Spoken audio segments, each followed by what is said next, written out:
Most parents do not begin with a theory. They begin with a pile of moments that do not line up. A child who can talk endlessly about planets cannot answer a simple question at breakfast. A child who melts down over sock seams can spend 2 hours building a perfect system in a game. A child who interrupts every conversation also misses half of what you say. Then somebody offers a fast explanation. ADHD, autism, sensory issues, behavior problem, poor discipline, anxiety. And the reason parents feel so disoriented is not that they are inattentive. It is that the same child can seem underfocused and overloaded, avoidant and intense, detached and deeply dependent on sameness. If you are trying to understand whether you are seeing ADHD, autism, or some combination of the two, the most useful question is not which label fits the behavior. It is, what is the child's brain trying to defend against, and what is it trying to get more of? That one question opens a far better door than symptom lists do. Imagine the child's day from the inside. The morning begins. One child wakes already negotiating with unpredictability. The world is full of tiny uncertainties. The shirt fits wrong. The breakfast looks different than expected. The route to school changes. A teacher is absent. The sound in the hallway is too sharp. Their distress may look dramatic from the outside, but the system is not overreacting to nothing. It is reacting to too many variables arriving too fast. Another child wakes into a different problem entirely. The day feels slow before it has even started. Their body wants movement. Their attention slides off routine tasks. The toothpaste remains uncapped, the backpack half-packed, the cereal forgotten halfway through. They do not need less input. Often they need more meaningful input, more novelty, more immediate traction, more external structure, because their internal engine has trouble gripping. Both children can make mornings look chaotic, but one is often threatened by unpredictability, while the other is threatened by under-engagement and poor executive traction. Those are not minor differences. They shape almost every parenting decision that follows. That is why a surface checklist can be misleading. Take the classic complaint, "My child never seems to listen." In autism, the issue may be that speech is competing with a dozen other streams of information. Your face, the sound in the room, the emotional pressure in your voice, the fact that the child is still processing the previous instruction, the discomfort of the chair, the memory of what happened 5 minutes ago. Listening is not one act. It is a coordination problem. In ADHD, the issue can be something else entirely. The instruction was heard, but not held. Or it was heard in the first half and lost in the second. Or it was heard just as attention was pulled sideways by a sound, a thought, a movement, a flicker of novelty. Parents often respond to both children with the same escalation: louder voice, longer explanation, more emotion. But volume rarely solves either problem. One child needs fewer channels at once. The other needs instructions that are shorter, more concrete, and more likely to stay alive in working memory. Consider social life, because it often becomes the place where adults feel most alarmed. Both autistic children and children with ADHD can struggle in groups, but the hidden reason can be radically different. Autism can create difficulty decoding the invisible architecture of social interaction. When to enter, how long to stay on a topic, how much eye contact is expected, how tone modifies meaning. Why something that was technically true still landed badly. ADHD can create a different mismatch. The child may understand the rhythm perfectly well and still break it because impulse arrives first. They interrupt. They chase the exciting part of the conversation. They answer before the question is finished. They forget to read the room because the room is moving more slowly than their inner current. One child often needs the social rules translated from the invisible to the visible. The other needs help installing a pause between awareness and action. If you mix those up, you risk shaming a child for failing at a task they have never actually been taught how to do. Routine reveals another split. There are children who seek sameness because sameness lowers the cost of living. They know what to expect, so the world demands less processing. A favorite spoon, a repeated question, the same bedtime order, the exact route to school. The replayed movie, the narrow food range. Adults often call this stubbornness, but what they may be seeing is a child creating predictability in order to keep the system stable. Then there are children who do poorly without routine, but not because routine itself feels emotionally right. They do poorly without it because their self-management is unreliable. The visible planner, the checklist on the wall, the teacher's cue, the repeated reminder, the timed break, the chore broken into tiny steps. These are not comforts in the same sense. They are prosthetics for executive function. The autistic child may protest change because change itself is destabilizing. The child with ADHD may protest routine because routine is boring, yet still fail without it because consistency has to come from outside. What looks like contradiction is often the key. Play tells the story too, if you know what you are watching for. Some autistic children build intensely detailed worlds. They repeat scenarios, refine systems, learn every category, memorize every sequence, and return to the same interest with a depth that can look unusual to adults who prize variety over mastery. That repetition is often where pleasure and regulation meet. It is not deadness, it is order. A child with ADHD may become intensely absorbed as well, but absorption may follow novelty, challenge, speed, or reward. The passion is real, but the object of passion may shift fast. Yesterday, dinosaurs. This week, drumming. Next month, coding. Then basketball. Then magic tricks. Adults sometimes call one child obsessive and the other inconsistent, but those are often moral labels placed on neurological patterns. One brain is securing itself through depth and predictability. The other is trying to stay awake to the world through stimulation and movement.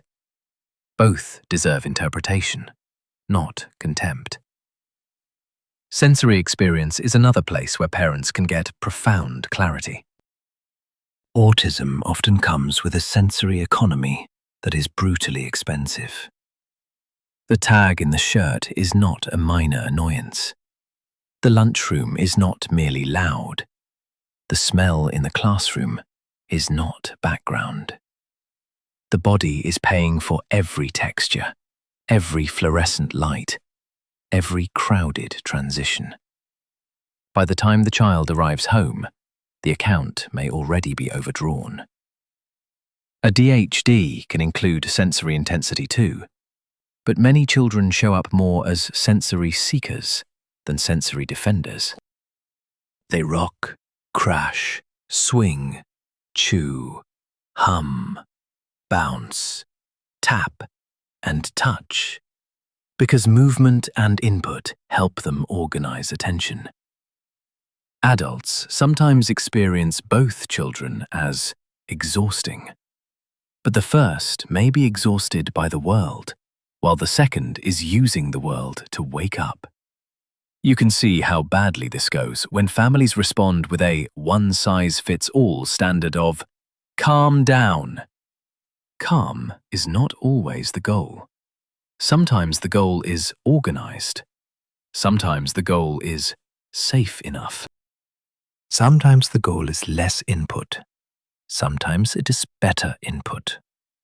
Language can sharpen the picture further. An autistic child may hear precisely what was said and miss the social shortcut embedded inside it. Could you clean your room? Sounds like a question about ability, not an instruction with an implied time frame. Sarcasm may land as literal meaning. Vague directions create more confusion than adults realize. Meanwhile, a child with ADHD may absolutely grasp your intended meaning and still struggle to respond coherently because the route from thought to speech is crowded. Their answer comes out sideways. The story begins in the middle. The important detail is forgotten until the end. They're not always literal. They are often disorganized in expression. One child benefits from language becoming cleaner and less implied. The other benefits from help organizing what already exists mentally. Families who do not see this end up in the same argument over and over, as though clarity and compliance were the same thing. They are not. Emotional outbursts are equally easy to misread. In autism, what many parents call a meltdown is often the visible collapse after invisible overaccumulation. Too much sensory demand, too much unpredictability, too many corrections, too many transitions without recovery.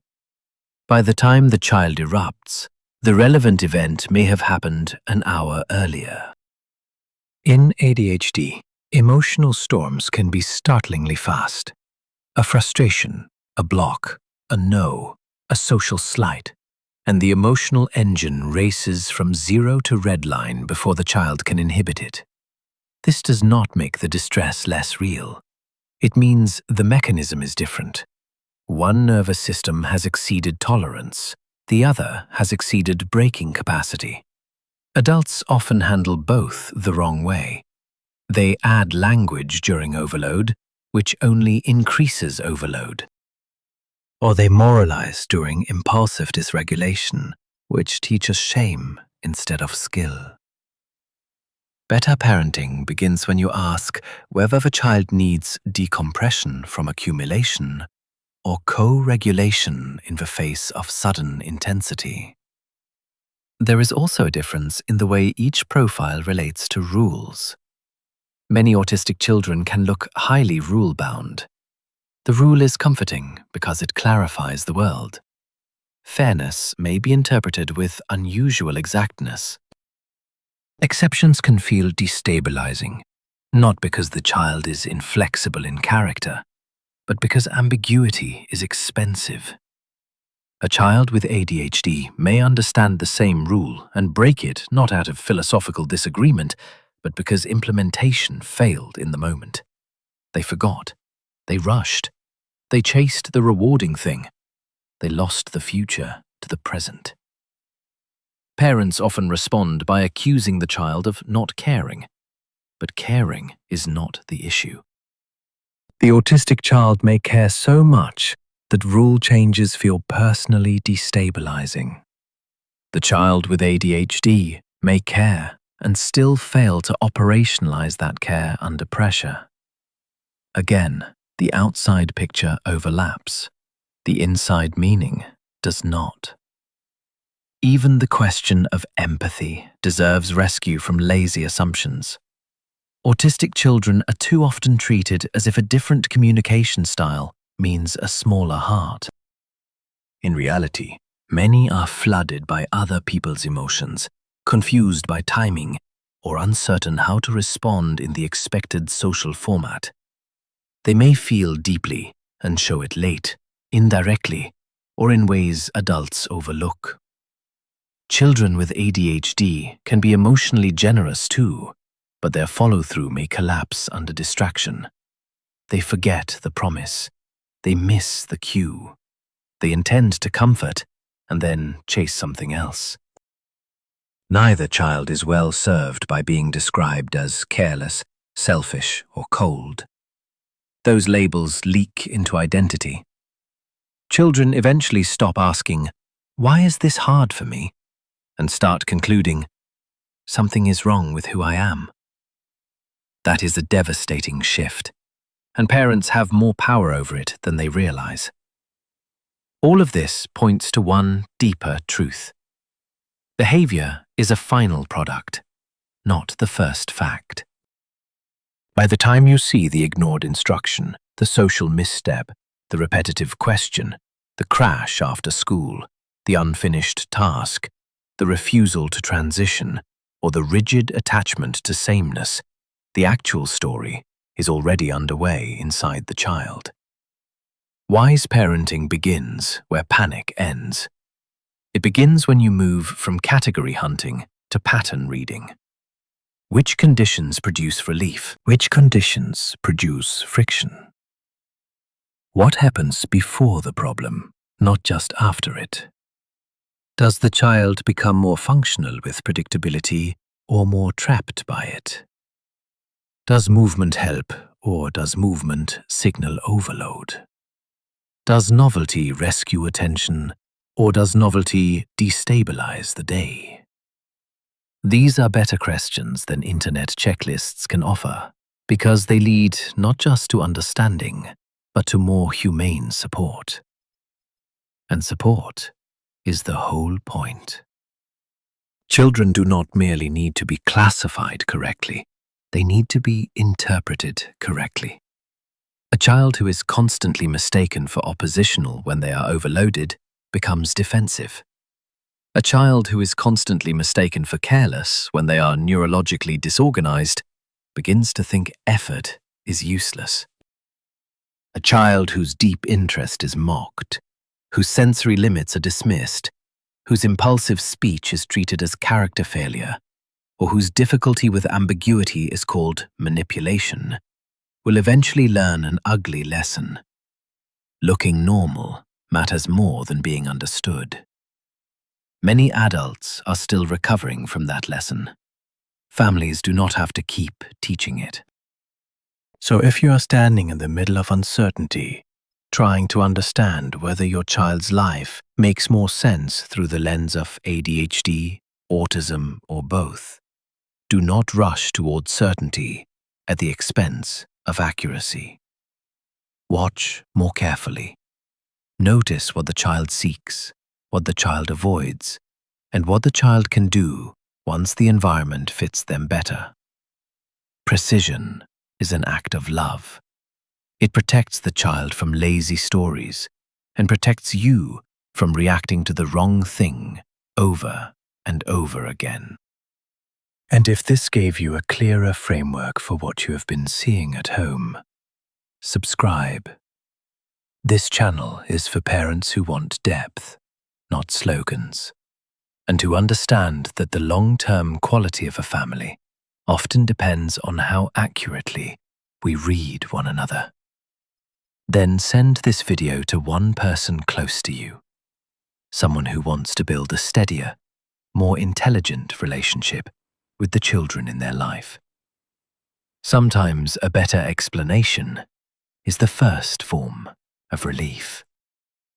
Because the child in front of you is not a stereotype, not a checklist, not a problem to flatten into a simpler story. That child is a person whose behavior is carrying information. The question is whether the adults around them are willing to read it with enough humility to finally understand what it says. When that happens, home becomes less adversarial, school becomes less confusing, and the child begins to feel a rare thing that every developing mind needs. Not just correction, not just management, but recognition. That recognition does not require you to know everything now. It requires you to stop treating every hard moment as evidence of attitude and start treating it as data about design. Design of the environment, design of the demand, design of the transition, design of the conversation. Children often look difficult when the fit between their nervous system and the world around them is poor. The more accurately you see the fit, the less you rely on shame, and the less shame you use, the more truth your child will trust you with over time. That may be the most valuable shift of all. Not simply figuring out which term belongs in a report, but becoming the kind of parent whose curiosity is safer than their judgment. For many children, that is where real progress begins.